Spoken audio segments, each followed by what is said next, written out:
I think when I'm out in nature and it's just me and my camera, you often have that almost magical connection between you and the animal.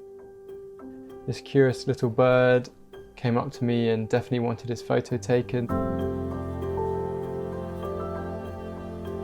First of all, we will work with the white balance and the tint. I usually put vibrance up a tad at the start and then bring this temperature just how I want it. So I think it's a bit warm right now and the tint could be a bit more to the pink.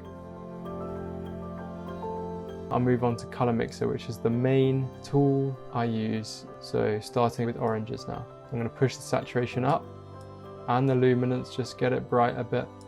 The yellows here, it's quite a yellow heavy image, so I'll bring the saturation down a tad and also bring the luminance down. The greens here really are quite vibrant. I'd like to bring those down a tad and bring the luminance down even as well, so that the bird really stands out more. Before and after of that, you can see there's a fairly big shift on the green tones. We've kept it fairly natural.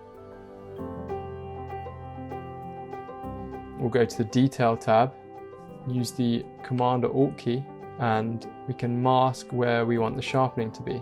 I like to put it so that all the edges are white because we don't want the whole image sharpened, and then we can bump the sharpening up quite high because it's just hitting the edges. As you can see here, we've now got a really crisp sharpness on the point of focus, which was the eyes.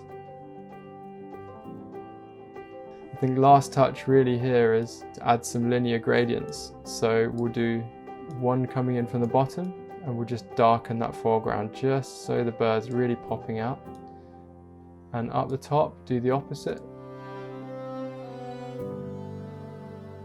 I think back to colors, I'm still not quite happy with those greens. So I'm going to bring the saturation down even further and then the luminance just up. Now the bird is really nicely separated from the background with the colors. I think last of all, I'm just going to boost these oranges just a bit more to the magenta side, so we've got a bit of a difference from the grass. And there we have it. It's quite a stark contrast, just with a few small changes in Lightroom.